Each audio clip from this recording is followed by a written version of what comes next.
A+ vision news നിങ്ങൾക്കായി സമർപ്പിക്കുന്നത് Super Absorbent Hobbies Diaper. Sky Wave Water and Amusement Park, Kakkadampoil, Valamthood, Malappuram. Rockval Mountain Retreat, Kakkadampoil, Nayadampoil. Shri Vivekananda പഠന കേന്ദ്രം പാലേമാട് എടക്കര. കോഴിക്കോട് കക്കാടംപൊയിലുള്ള Eden garden. Munambam വിഷയത്തിലും വഖഫ് ഭേദഗതി ബില്ലിലും കോൺഗ്രസിന് ഇരട്ടത്താപ്പ് നിലപാടെന്ന് CPM കേന്ദ്ര കമ്മിറ്റി അംഗം എളമരം കരീം. നിലമ്പൂരിൽ എ+ വിഷനുമായി സംസാരിക്കുകയായിരുന്നു അദ്ദേഹം.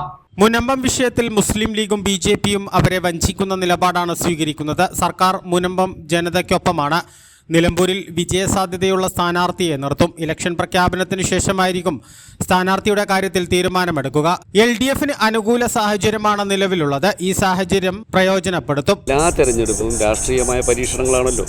നിലമ്പൂർ തെരഞ്ഞെടുപ്പ് മാത്രമല്ല, നിയമസഭാ തെരഞ്ഞെടുപ്പ്, ലോക്സഭാ തെരഞ്ഞെടുപ്പ്, ഏത് തെരഞ്ഞെടുപ്പ് വന്നാലും രാഷ്ട്രീയമായ ഒരു മത്സരമാണ്. അതിൽ അത്ഭുതകരമായ യാതൊന്നുമില്ല. നമ്മൾ ഈ പിണറായി സർക്കാർ നിലവിൽ വന്ന ശേഷം നടന്ന ഉപതെരഞ്ഞെടുപ്പുകളിലെല്ലാം സിറ്റിംഗ് സീറ്റുകൾ അതാത് മുന്നണികൾ നിലനിർത്തും. CPMനെ സംബന്ധിച്ചിടത്തോളം നിലമ്പൂർ സിറ്റിംഗ് സീറ്റാണ്, അത് നിലനിർത്തുക. തീർച്ചയായിട്ടും നിലമ്പൂർ നല്ല വിജയപ്രതീക്ഷയോടെയാണ് LDF മത്സരിക്കുന്നത്. വിജയത്തിൽ സംശയിക്കേണ്ട ഒരു സാഹചര്യമില്ല. 2016 ജയിച്ചു, 2021 ജയിച്ചു. രാഷ്ട്രീയമായ ഒരു സുരക്ഷിതത്വം, രാഷ്ട്രീയ നേട്ടം ഉണ്ടായതിൻ്റെ ഭാഗമായിട്ടാണ് ഇങ്ങനെ ജയിക്കുന്നത്. അല്ലെങ്കിൽ ഒരു സ്ഥാനാർത്ഥി പെട്ടെന്ന് മറ്റൊരു പാർട്ടിയിൽ നിന്ന് മാറി വരുന്ന ഒരു ഓളത്തിന് ഒരു വിജയം പിന്നീട് അങ്ങനെ ആവർത്തിക്കണമെന്നില്ല. അപ്പം നിലമ്പൂർ ഇന്നത്തെ സാഹചര്യത്തിൽ ഇടതുപക്ഷ ജനാധിപത്യ മുന്നണിക്ക് നിശ്ചയമായും ജയിക്കാൻ കഴിയുന്ന മണ്ഡലമാണ്. 1982-ലും 2016-ലും കോൺഗ്രസ്സുകാരെ പരീക്ഷിച്ചുകൊണ്ട് നിലമ്പൂർ LDF നിലനിർത്തിയിരുന്നു. ഈ ഒരു ഉപതെരഞ്ഞെടുപ്പിൽ അത്തരമൊരു പരീക്ഷണം സാധ്യതയുണ്ട്. അല്ല, അതൊന്നിപ്പോൾ ഞങ്ങൾ തീരുമാനിച്ചു കഴിഞ്ഞിട്ടില്ല. LDF ഉചിതമായ സമയത്ത് തീരുമാനിക്കും. അതൊന്നും ഇപ്പോൾ ആലോചിച്ചിട്ടില്ല. അങ്ങനെ ഒരു വ്യക്തമായ തീരുമാനം എടുത്തു കഴിഞ്ഞിട്ടില്ല. നിലമ്പൂരിനെ അങ്ങനെ എഴുതി തള്ളാവുന്ന മണ്ഡലമല്ല. ഈ മണ്ഡലമല്ലെങ്കിലും നിലമ്പൂർ എന്ന് പറയുന്ന പേരിൽ പണ്ട് കാലത്തുണ്ടായിരുന്ന മണ്ഡലം കുഞ്ഞാലി ഇവിടെ തെരഞ്ഞെടുപ്പിൽ മത്സരിച്ച് ജയിച്ചിട്ടില്ല. ദേവദാസ് പൊറ്റക്കാട് പാർട്ടി സ്ഥാനാർത്ഥിയായി മത്സരിച്ചപ്പോൾ ചെറിയ വോട്ടിനാണ് അന്ന് പരാജയപ്പെട്ടത്.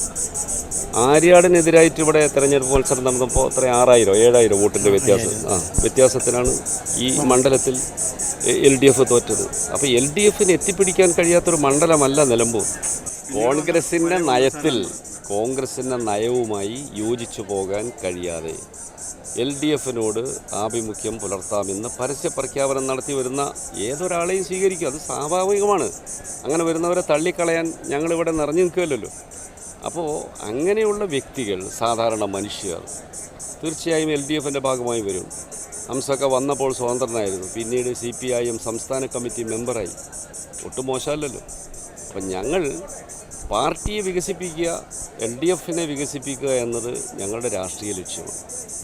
അതിന് ഉതകുന്ന ഏറ്റവും അനുയോജ്യമായ തീരുമാനമുണ്ടാവും. വഖഫ് ഭേദഗതി ബില്ലിൽ നിന്നും പ്രിയങ്ക ഗാന്ധി വിട്ടുനിന്നതും രാഹുൽ ഗാന്ധി സംസാരിക്കാത്തതും കോൺഗ്രസിന്റെ ഹിന്ദു അജണ്ടയാണ് തുറന്നു കാട്ടുന്നതെന്നും എളമരം കരീം പറഞ്ഞു. മുൻപ് LDF കോൺഗ്രസ് സ്വതന്ത്രരെ നിർത്തി വിജയിപ്പിച്ച കാര്യം ശ്രദ്ധയിൽപ്പെടുത്തിയപ്പോൾ LDF നിലപാടുകളോട് സഹകരിക്കുന്നവരെ എന്നും ഒപ്പം നിർത്തുമെന്നും അഴിമതിയിൽ കോൺഗ്രസ് നേതാക്കൾ മുങ്ങി നിൽക്കുമ്പോൾ അഴിമതിക്കെതിരെ അവർ പറയുന്നത് കേൾക്കാൻ ജനങ്ങളെ കിട്ടില്ല. നിലമ്പൂർ ഉപതെരഞ്ഞെടുപ്പ് LDF സർക്കാരിന്റെ വികസന പ്രവർത്തനങ്ങൾക്കുള്ള അംഗീകാരമായിരിക്കുമെന്നും വിജയം ഉറപ്പാണെന്നും എളമരം കരീം പറഞ്ഞു. ഇവിടെ കോൺഗ്രസ് ആണല്ലോ UDFന് വേണ്ടി മത്സരിക്കുന്നത്. സ്വാഭാവികമായിട്ട് അവർ മറുപടി പറയേണ്ട പ്രശ്നം സോണിയാഗാന്ധിയും രാഹുൽ ഗാന്ധിയുടെ പേരിൽ ED കേസെടുത്ത അഴിമതി പ്രശ്നം. 2,000 കോടി രൂപയുടെ സമ്പത്തുള്ള നാഷണൽ ഹെറാൾഡ് അമ്മയും മോനും കൂടി ഒരു ട്രസ്റ്റ് ഉണ്ടാക്കി സ്വന്തമാക്കി. UPA ഭരണകാലത്താണ് ഇതൊക്കെ ചെയ്ത്. അന്നേ സുബ്രഹ്മണ്യം സ്വാമി കേസ് കൊടുത്തു. ആ കേസൊക്കെ അന്ന് ഒതുക്കി. 2014 ശേഷം BJP വീണ്ടും ആ കേസ് കുത്തിപ്പൊക്കി. ഇപ്പോൾ അവരെ പ്രതിയാക്കി കോടതി കൊടുത്തിരിക്കുക. അത് വിശദീകരിച്ച് കഴിഞ്ഞതിന് ശേഷം മാത്രമേ ബാക്കി വിശദീകരിക്കേണ്ടതുള്ളൂ. കോൺഗ്രസ് അതൊന്ന് വിശദീകരിക്കട്ടെ. ഉൾപ്പെടെയുള്ള ഇന്ത്യ മുന്നണി ഭേദഗതി ബില്ലിൽ ഇന്ത്യൻ പാർലമെന്റിൽ നിലപാടുണ്ട്. പക്ഷേ അതിന് നേതൃത്വം നൽകുന്ന പ്രതിപക്ഷ നേതാവ് സംസാരിച്ചില്ല. കോൺഗ്രസിൻ്റെ വയനാട്ടിലെ MP പ്രതികരിച്ചില്ല. രാജ്യസഭയിൽ അവരുടെ UPAയുടെ ചെയർപേഴ്സൺ പ്രതികരിച്ചില്ല. അതിന് കോൺഗ്രസിന് ഈ കാര്യത്തിൽ ഒരു രാഷ്ട്രീയമായ ഒരു മറുപടി പറയേണ്ട പ്രശ്നമാണ്. എന്തുകൊണ്ട് രാഹുൽ ഗാന്ധി സഭയിൽ ഉണ്ടായിട്ടും സംസാരിച്ചില്ല? അവരുടെ കോൺഗ്രസിൻ്റെ ഒരു മൃദു ഹിന്ദുത്വ നിലപാട് എപ്പോഴും ഉണ്ട്. സോണിയാഗാന്ധി പാർലമെൻറ്റിൽ വന്നതേയില്ല. സോണിയാഗാന്ധിയുടെ പാർലമെൻറ്റ് മണ്ഡലത്തിൽപ്പെട്ട അസംബ്ലി മണ്ഡലമാണ് നിലമ്പൂർ. പ്രിയങ്ക ഗാന്ധി അവർ മറുപടി പറയണം ജനങ്ങളോട്. ഈ തെരഞ്ഞെടുപ്പിൽ അതൊക്കെ ചോദിക്കരുത്. സോണിയാഗാന്ധി പിന്നെ പോട്ടെ, അവരുടെ അസുഖം കൊണ്ടോ മറ്റോ പ്രസംഗിച്ചില്ല എന്നുള്ളത് മനസ്സിലാക്കാം. രാഹുൽ അങ്ങനെയല്ലല്ലോ, അയാൾ പ്രതിപക്ഷ നേതാവല്ലേ. ഇന്ത്യ എന്ന് പറയുന്ന ഏകോപന സമിതിയുടെ ഏറ്റവും മുതിർന്ന നേതാവാണ്. അപ്പോൾ അതെല്ലാം അവരുടെ രാഷ്ട്രീയ നിലപാടിൽ, അവസരവാദ നിലപാടിൻ്റെ ഭാഗമാണ്. ഇതെല്ലാം ഇവിടെ ചർച്ച ചെയ്യപ്പെടുന്ന കാര്യമാണ്. ഈ UDF-ഉം മുസ്ലിം ലീഗും മുനമ്പം വിഷയത്തിലെടുത്ത് നടത്തിയ കള്ളക്കളി എന്താ? മുനമ്പത്ത് കൈവശ ഭൂമിയിൽ ജീവിക്കുന്ന ആളുകളെ കയ്യേറ്റക്കാരെന്നാണ് അസംബ്ലിയിൽ ലീഗിൻ്റെ MLA അവിടെ പ്രമേയം അവതരിപ്പിച്ചുകൊണ്ട് സംസാരിച്ചത്. ആ ലീഗിന് മുനമ്പം വിഷയം പരിഹരിക്കാൻ പള്ളി വികാരികളെയും ബിഷപ്പുമാരെയൊക്കെ ലീഗ് നേതൃത്വം കാണാൻ പോയത് വഞ്ചനയാണ്. അവർക്ക് അക്കാര്യത്തിൽ സത്യസന്ധമായ നിലപാടില്ല. വഖഫ് നിയമ ഭേദഗതി പാസ്സായാൽ ഉടനെ തന്നെ മുനമ്പം പ്രശ്നം പരിഹരിക്കപ്പെടുമെന്ന് BJP പ്രചാരവേല നടത്തി. അത് കേന്ദ്രമന്ത്രി റിജിജു വന്നപ്പോൾ അത് പൊളിഞ്ഞു. നിങ്ങൾ സുപ്രീം കോടതി വരെ കേസ് നടത്തേണ്ടി വരുമെന്ന് അദ്ദേഹം തന്നെ പറഞ്ഞതോടുകൂടി അവർ നിരാശരായി. അവർ കേന്ദ്ര സർക്കാരിലുള്ള എല്ലാ വിശ്വാസവും നഷ്ടപ്പെട്ടു എന്ന് പരസ്യമായി പറഞ്ഞു. അപ്പോഴും LDF സർക്കാർ അവരെ നിയമക്കുരുക്കിൽ നിന്ന് രക്ഷപ്പെടുത്താനും അവിടെ ജീവിക്കുന്ന ആളുകൾക്ക് സുരക്ഷിതത്വം നൽകാനുള്ള നടപടിയായിട്ടാണ് പോകുന്നത്. അതിൻ്റെ ഭാഗമായിട്ടാണ് ഒരു ജുഡീഷ്യൽ കമ്മീഷനെ വെച്ച് ആ കമ്മീഷന് പ്രവർത്തിക്കാൻ ഹൈക്കോടതി ഇപ്പോൾ അനുമതി കൊടുത്തു. ഒരാളെ അവിടെ നിന്ന് ഇറക്കി വിടില്ല. അവരവിടെ തന്നെ സുരക്ഷിതമായി താമസിപ്പിക്കാനുള്ള ഇടപാട് LDF ചെയ്യും, ഗവൺമെൻറ് ചെയ്യും. PV അൻവറിനെ തെരഞ്ഞെടുപ്പിൽ ഒരു ഘടകമായി കാണുന്നില്ലെന്നും അദ്ദേഹം കൂട്ടിച്ചേർത്തു.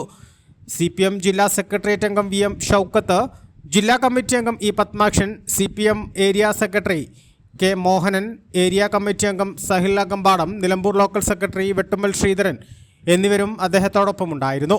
A+ vision, Chaliyar.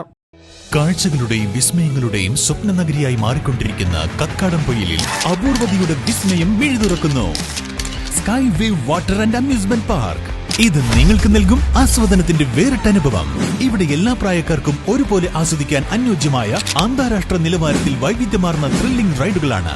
Top spin, revolving tower, disco magic coaster, aqua loop rocket, wave pool, family pool, kids pool, adult pool, children splash, family splash slide, open body slide, closed body slide, 16D theatre, children's park, zip line, zip cycle, fly carpet തുടങ്ങി 60ഓളം റൈഡുകളുടെ വിസ്മയ ലോകമൊരുക്കി sky wave water and amusement park നിങ്ങളെ സ്വാഗതം ചെയ്യുന്നു.